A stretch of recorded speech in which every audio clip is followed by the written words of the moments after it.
Bonjour, je vais vous parler de vidéos basées sur des animations et je vais vous présenter les avantages de cette technique.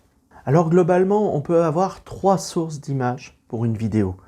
D'abord, un screencast, on capture l'image de l'écran.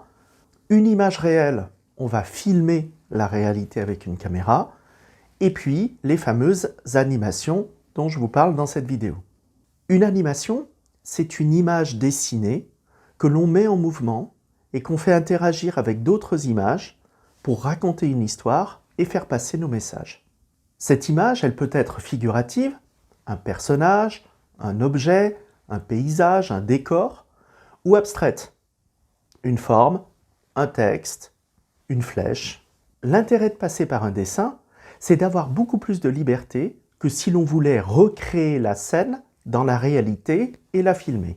Par exemple, au lieu de trouver deux personnes réelles pour pouvoir filmer un échange, on peut utiliser deux personnages et les faire dialoguer à l'écran.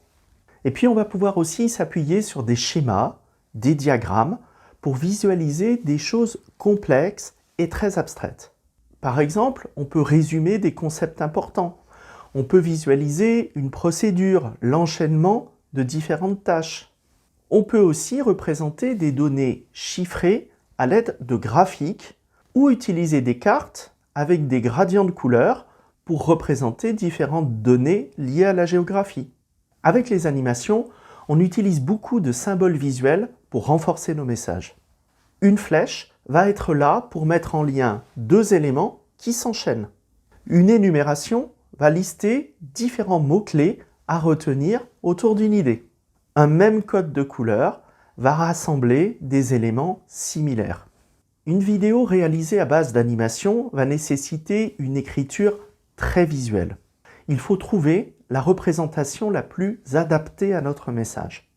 Heureusement, grâce au numérique, on dispose de nombreux outils qui vont nous simplifier la vie sans avoir besoin d'être un artiste.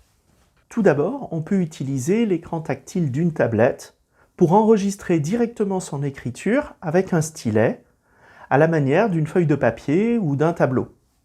Mais on utilise plus souvent des dessins ou des formes préenregistrées. Ces éléments prédessinés et parfois préanimés nous font gagner énormément de temps. Plusieurs logiciels ou applications proposent de réaliser des vidéos d'animation à base d'objets, comme par exemple PowerPoint ou Powtoon.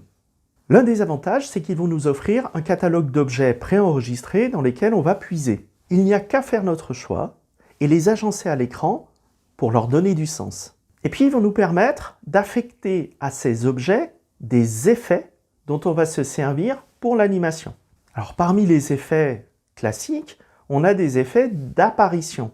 On va faire arriver le personnage ou l'objet dans le champ de l'écran. Alors, parmi les effets classiques d'apparition, on a le fondu, on peut avoir des arrivées latérales, mais il y a plein d'autres types d'arrivées possibles.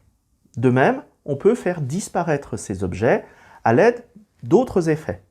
Et puis, selon le logiciel, selon le type d'objet, on va pouvoir leur donner une animation spécifique pendant le temps où ils sont à l'écran, comme par exemple se déplacer d'un point à un autre. Tous ces objets vont nous servir à construire nos petites séquences animées et raconter une histoire avec tous ces objets qui vont interagir les uns avec les autres. On va généralement synchroniser cette animation avec une voix off, une musique ou des effets sonores. Et puis les logiciels vont nous proposer d'exporter notre vidéo finale sous différents formats de différentes qualités. Et souvent, l'intérêt de ces logiciels, c'est qu'ils sont autonomes, ils proposent de faire la synchronisation et le montage directement dans le logiciel sans passer par un autre outil. Les animations sont un outil extrêmement intéressant pour pouvoir faire assez facilement des vidéos pertinentes, notamment des vidéos d'explication. Et ça sera très utile pour des capsules vidéo pédagogiques par exemple.